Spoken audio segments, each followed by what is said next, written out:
저는 지금까지 살면서 정말 많은 사람들을 봤습니다. 하지만 강복희 할머니처럼 특별한 분은 처음이었죠.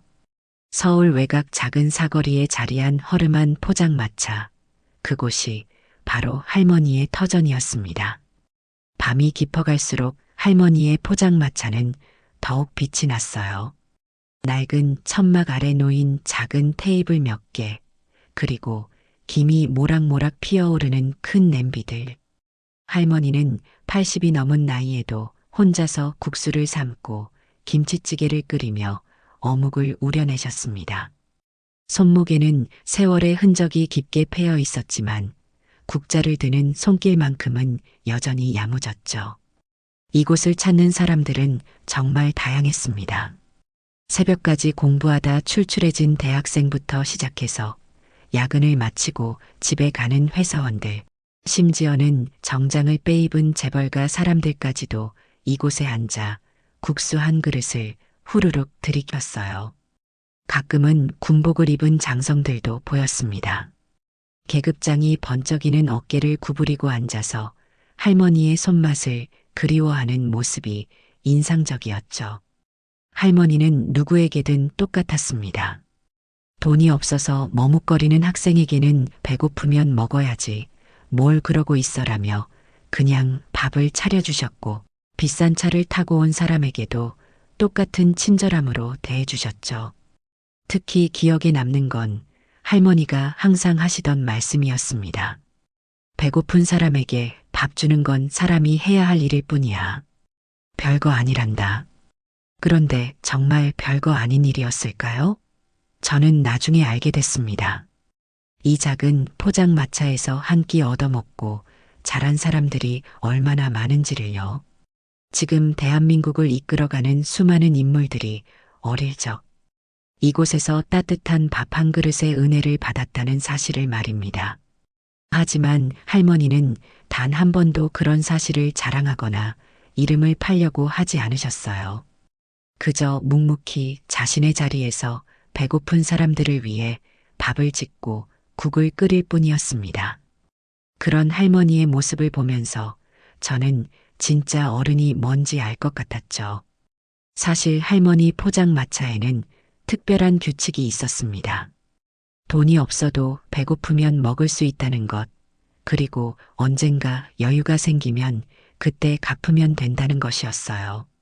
할머니는 외상장부 같은 건 따로 쓰지 않으셨습니다. 대신 마음속에 모든 걸 기억하고 계셨죠.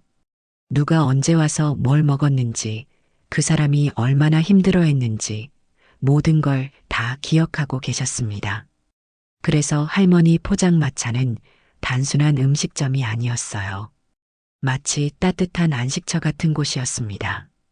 세상에 지친 사람들이 찾아와서 따뜻한 국 한 그릇으로 몸과 마음을 달래는 곳, 그런 곳이었죠. 그런데 그날은 달랐습니다. 평소와 똑같이 어묵 국물을 우려내고 김치찌개를 끓이던 할머니 앞에 낯선 세 명의 남자가 나타났어요. 동네에서 주먹을 쓰는 조폭들이었죠. 술 기운이 잔뜩 올라있는 모습이 한눈에도 보였습니다. 할머니, 여기 어묵이랑 김치찌개 주세요. 처음엔 평범한 손님인 줄 알았어요. 할머니도 언제나처럼 따뜻한 미소를 지으며 음식을 준비해 주셨습니다. 김치찌개가 끓어오르는 소리, 어묵을 건져내는 소리, 모든 게 평상시와 똑같았죠. 그런데 문제가 생겼습니다. 할머니가 김치찌개를 떠서 그릇에 담아주시는데 국물이 살짝 튀었던 거예요. 그것도 아주 조금, 정말 작은 방울 하나가 그중 한 명의 옷에 묻었습니다. 평소라면 괜찮다며 웃어넘길 일이었죠. 하지만 그 남자는 달랐어요. 갑자기 얼굴이 빨갛게 달아오르더니 소리를 지르기 시작했습니다. 이게 뭐야? 이 옷이 얼마짜리인 줄 알아? 할머니는 깜짝 놀라시며 황급히 사과하셨어요. 아이고, 미안해. 할머니가 실수했네. 잠깐만 닦아줄게. 할머니는 급히 깨끗한 행주를 가져와서 그 남자의 옷을 닦아주려고 했습니다. 하지만 그 남자는 할머니의 손을 거칠게 뿌리쳤어요. 닦아서 될 일이야? 이거 명품이라고. 돈 내놔. 이 노인네야. 저는 그 순간을 잊을 수가 없습니다. 할머니의 얼굴에 스친 당황스러운 표정, 그리고 주변 손님들이 하나둘 자리를 떠나는 모습. 분위기가 급격히 나빠지고 있었어요. 할머니는 계속 사과하시며 어떻게든 상황을 수습해 보려고 하셨지만 그 남자들은 점점 더 난폭해졌습니다. 할머니, 정말 미안해. 옷값 물어드릴게. 얼마나 할까? 할머니의 목소리는 떨리고 있었어요. 80 넘은 나이에 이런 일을 당하시다니 얼마나 무서우셨을까요? 그런데 그 순간 정말 믿을 수 없는 일이 일어났습니다. 그 남자가 할머니를 세게 밀쳐버린 거예요. 할머니는 균형을 잃고 그대로 땅에 넘어지셨습니다. 테이블이 뒤엉키고 그릇들이 와장창 깨지는 소리가 사거리 전체에 울려 퍼졌어요. 포장마차는 순식간에 엉망이 됐습니다. 할머니가 정성껏 끓인 김치찌개가 바닥에 흘러내리고 어묵들도 여기저기 흩어져 있었어요. 할머니는 땅에 앉은 채로 떨리는 손으로 깨진 그릇 조각들을 주우시려고 하셨습니다. 그 모습을 보니 가슴이 찢어질 것 같았어요. 주변 사람들은 모두 겁에 질려 도망쳤습니다. 누구 하나 할머니를 도와주는 사람이 없었어요. 그 남자들은 여전히 고함을 지르며 할머니를 위협하고 있었죠. 그때였습니다. 할머니가 조용히 몸을 일으키시더니 허리춤에서 낡은 지갑을 꺼내셨어요. 그 안에는 작은 쪽지 하나가 들어 있었습니다. 오래된 종이에 흐릿하게 적힌 전화번호. 할머니는 그 번호를 오랫동안 바라보시더니 천천히 휴대폰을 꺼내셨습니다. 할머니의 손은 여전히 떨리고 있었습니다. 하지만 전화번호를 누르는 손길만큼은 확신에 차 있었어요. 전화벨이 몇 번 울린 후 저편에서 굵직한 남자 목소리가 들려왔습니다. 여보세요? 복희요. 할머니의 목소리는 평소보다 훨씬 작았어요. 하지만 분명하게 들렸습니다. 어머니? 어머니 맞으시죠? 어떻게 연락을? 애들이 사고 쳤어요. 할머니는 짧게 말씀하셨습니다. 식당 다 망가졌고 손도 다쳤고 전화 저쪽에서 잠시 침묵이 흘렀어요. 그리고 곧 단호한 목소리가 들려왔습니다. 지금 어디세요? 바로 갈게요. 전화를 받은 사람은 현직 육군 참모 총장 이진석 대장이었습니다. 사람들은 몰랐지만 이진석 대장에게 강복희 할머니는 특별한 분이었어요. 지금으로부터 30년 전 그가 아직 가난한 사관후보생이었을 때의 일입니다. 당시 이진석은 포천에 있는 육군사관학교 근처에서 하숙을 하고 있었어요. 집안 형편이 어려워서 때로는 밥을 굶기도 했죠. 그런 그에게 복희 할머니는 말 그대로 생명의 은인이었습니다. 추운 겨울날 하숙비도 제대로 못 내고 굶고 있던 그를 발견한 할머니가 배고프면 와서 먹으라며 무료로 밥을 차려주셨던 거예요. 그때 할머니는 지금보다 훨씬 젊으셨지만 마음만큼은 똑같으셨습니다. 이진석이 장교 시험을 앞두고 밤늦게 공부할 때면 따뜻한 국 한 그릇을 챙겨주시곤 했어요. 공부하는 애가 굶으면 어떡하냐면서 말이죠. 이진석 대장은 임관 후에도 복희 할머니를 잊지 않았습니다. 계급이 올라갈 때마다 찾아뵙곤 했어요.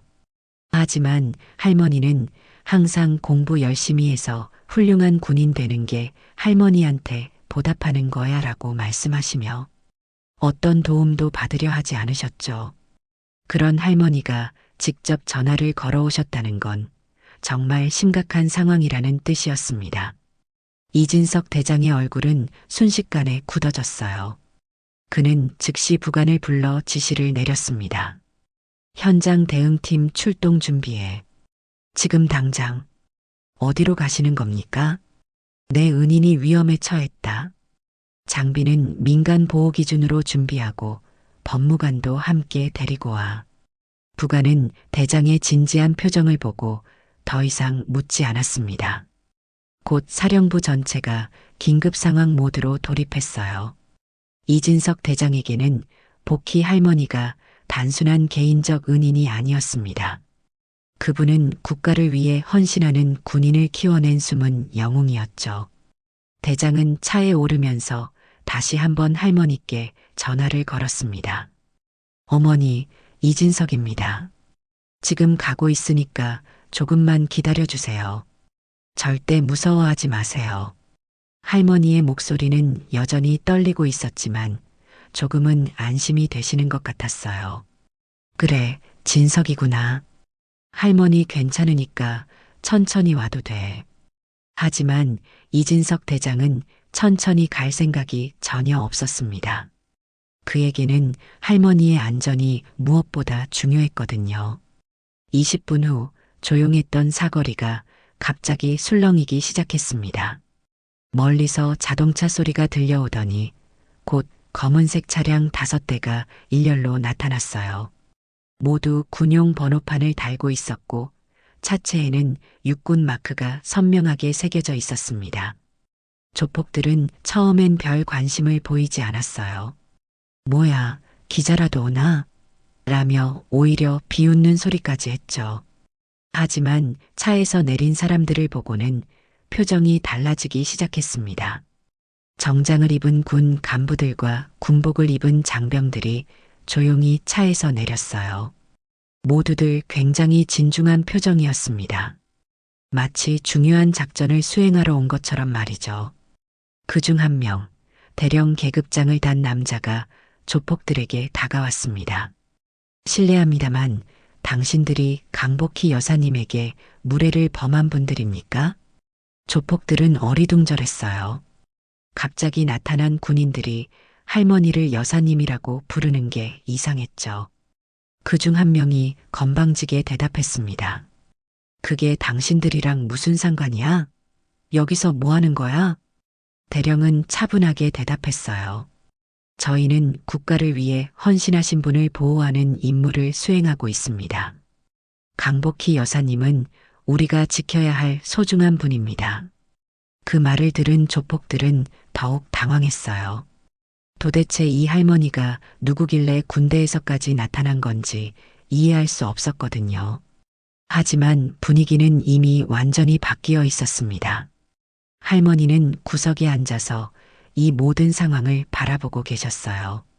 깨진 그릇 조각들을 여전히 주우려고 하시는 모습이 애처로웠습니다. 그때 대령이 할머니께 다가가서 정중히 인사를 드렸어요. 여사님, 괜찮으십니까? 다치신 곳은 없으신지요? 할머니는 고개를 저으시며 대답하셨습니다. 괜찮아요. 별거 아니에요. 하지만 할머니의 손목에는 넘어지면서 생긴 상처가 있었어요. 대령은 즉시 의무병을 불러 응급처치를 하도록 했습니다. 조폭들은 이 광경을 보면서 점점 불안해하기 시작했죠. 야, 우리 그냥 가자. 뭔가 이상해. 하지만 이미 늦었습니다. 군인들이 그들을 둘러싸고 있었거든요.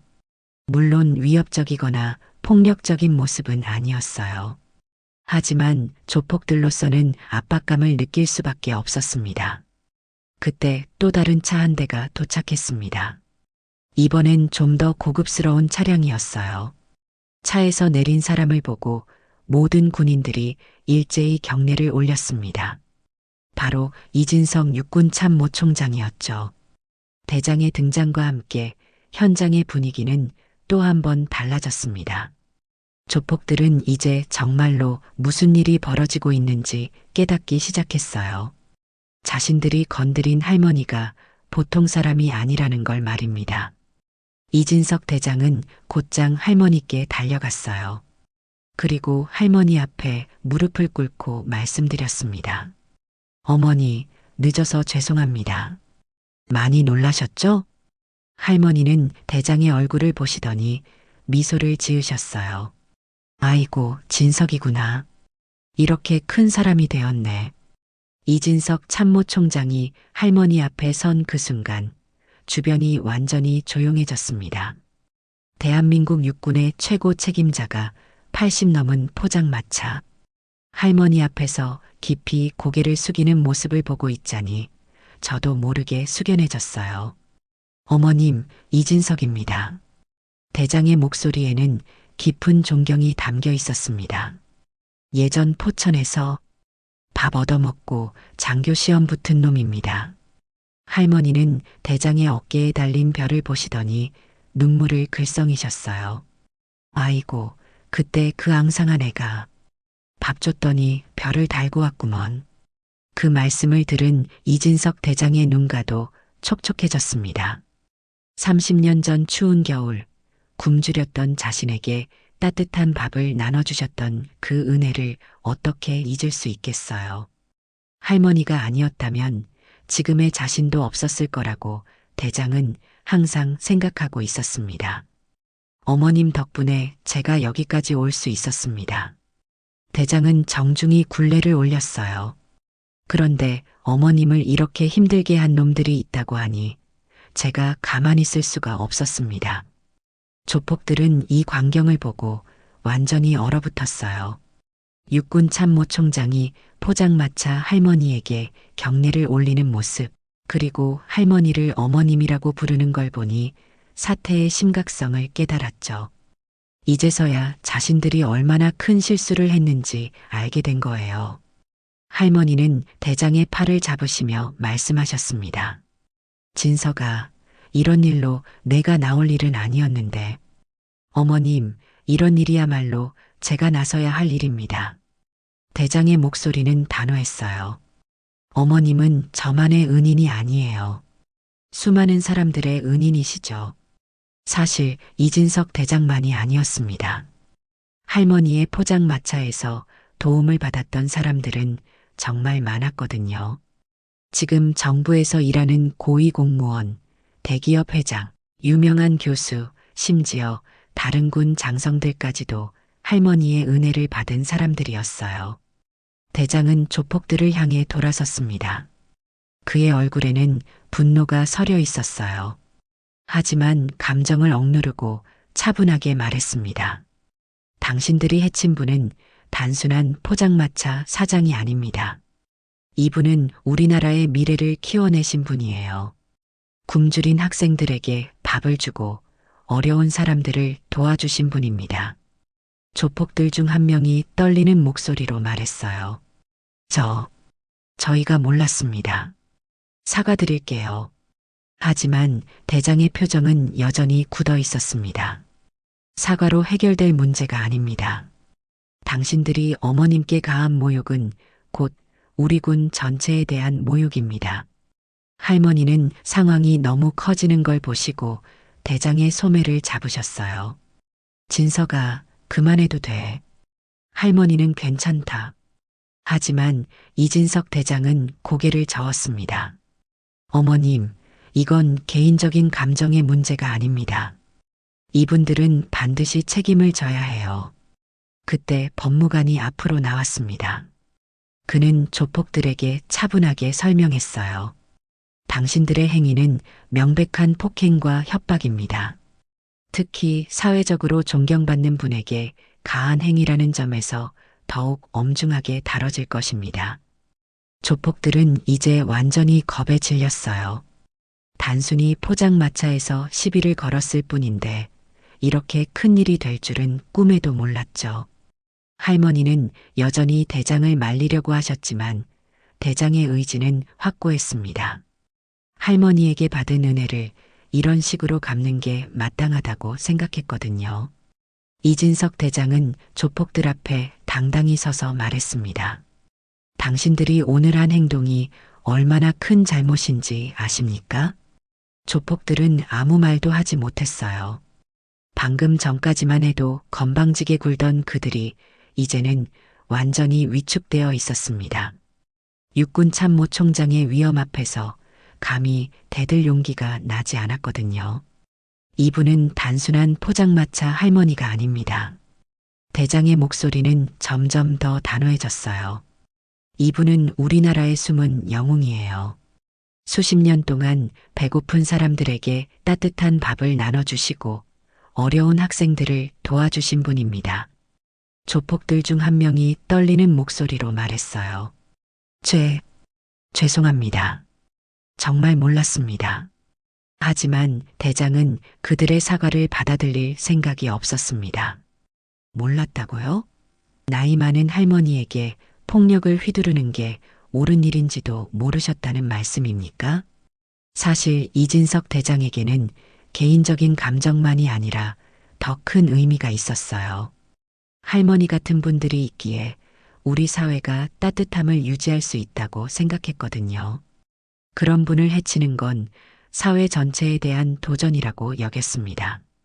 당신들의 행위는 단순한 개인 간의 시비가 아닙니다. 대장은 계속해서 말했어요.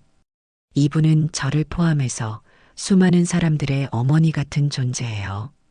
그런 분에게 폭력을 휘두른다는 건 용서할 수 없는 일입니다. 군 법무관이 앞으로 나왔습니다. 그는 조폭들에게 차분하지만 단호한 목소리로 말했어요. 민간인에 대한 폭행 및 협박, 그리고 사회적 존경인물에 대한 모독죄로 체포합니다. 묵비권을 행사할 수 있으며 변호사를 선임할 권리가 있습니다. 조폭들은 이제야 상황의 심각성을 깨달았어요.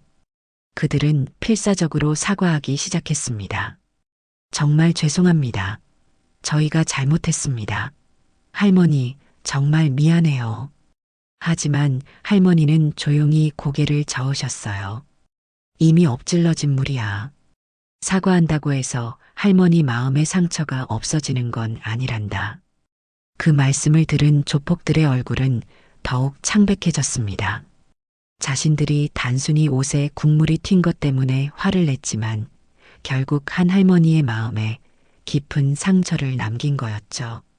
이진석 대장은 법무관에게 신호를 보냈고 곧 수갑이 나왔습니다. 조폭들은 하나씩 수갑을 차게 됐어요.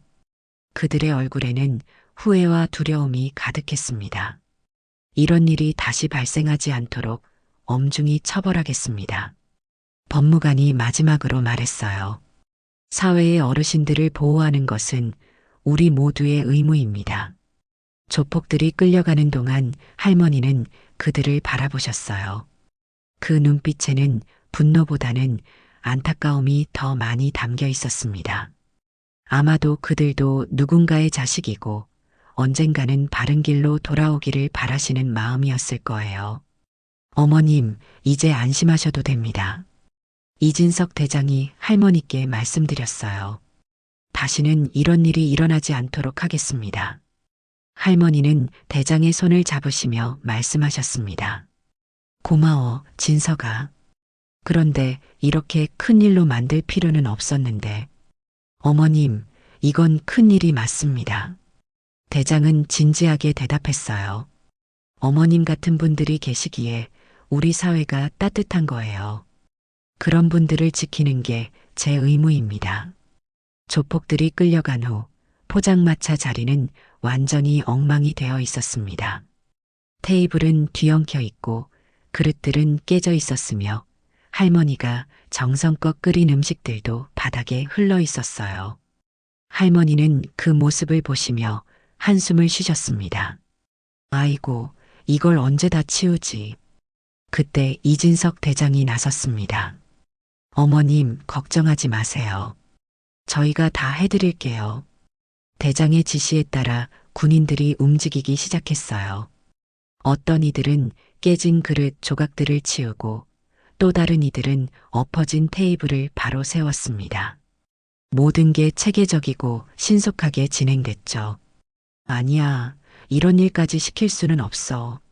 할머니가 말렸지만 대장은 고개를 저었어요. 어머님, 이건 제 개인적인 마음입니다. 어머님께 받은 은혜를 조금이라도 갚고 싶어요.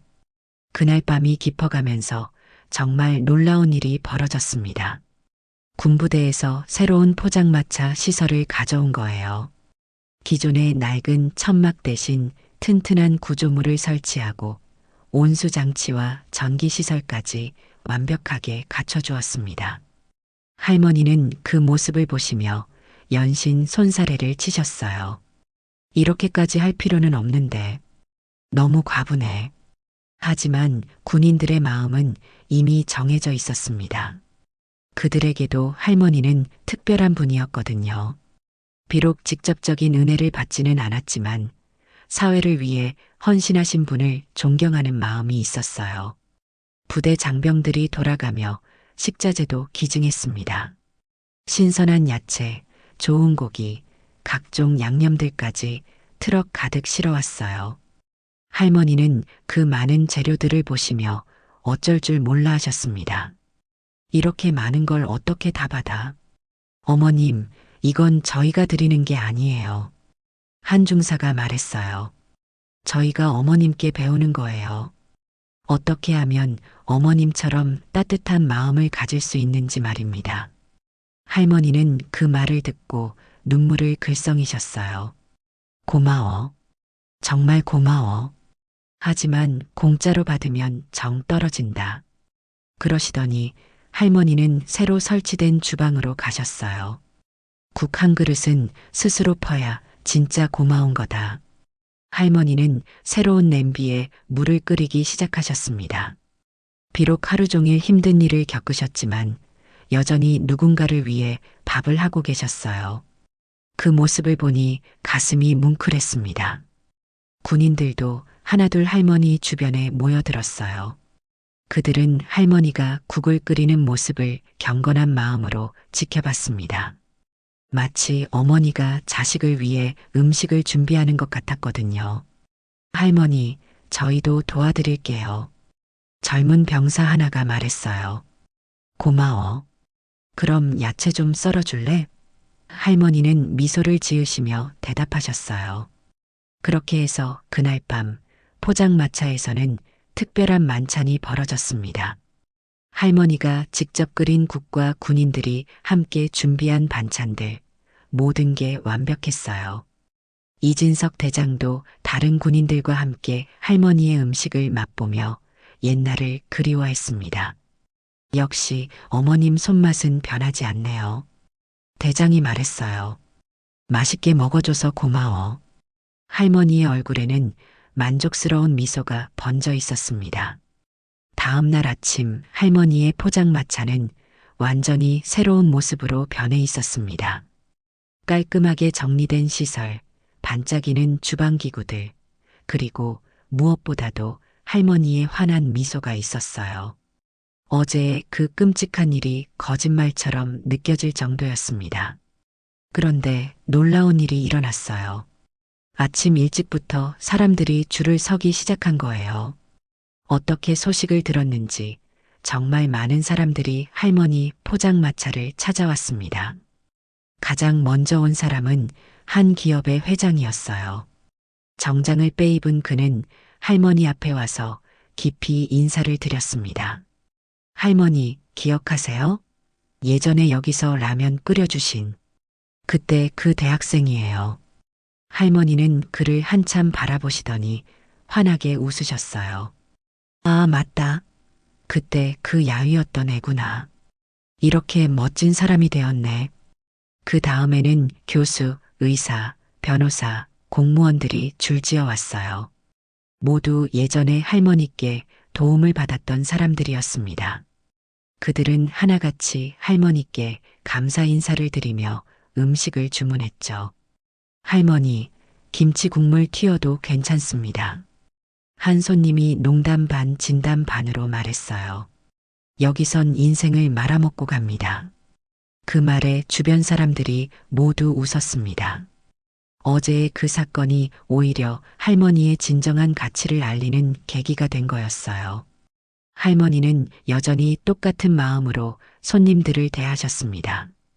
돈 많은 사람이나 가난한 사람이나 모두에게 똑같은 정성으로 음식을 내어주셨죠. 변한 건 시설뿐이었어요.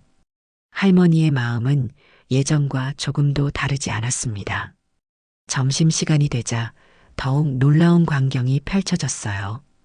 군복을 입은 장성들이 나타난 거예요. 그들은 모두 할머니께 인사를 드린 후 조용히 자리에 앉아 음식을 주문했습니다. 어머님, 저도 예전에 여기서 밥 얻어먹었던 사람입니다. 한준장이 말했어요. 그때의 은혜를 잊지 않고 있습니다. 할머니는 그런 말을 들을 때마다 손사래를 치셨어요. 아이고, 무슨 은혜야. 배고픈 사람 밥 주는 게 당연한 거지.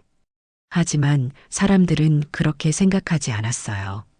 할머니의 작은 친절이 얼마나 많은 사람들의 인생을 바꿔놓았는지 모두들 알고 있었거든요. 저녁이 되자 기자들도 몰려왔어요. 하지만 할머니는 인터뷰를 정중히 거절하셨습니다. 특별한 얘기할 게 없어요. 그냥 밥 해주는 할머니일 뿐이에요. 그 겸손한 모습에 기자들도 감동했어요. 요즘 같은 세상에서 이런 분을 만나기가 쉽지 않았거든요. 해가 저물어갈 무렵 할머니는 문득 구석에 서 있는 검은 차량을 발견하셨어요.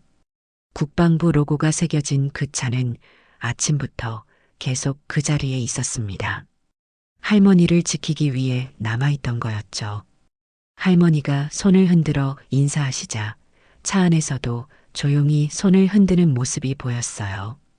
그리고 천천히 차는 어둠 속으로 사라져 갔습니다.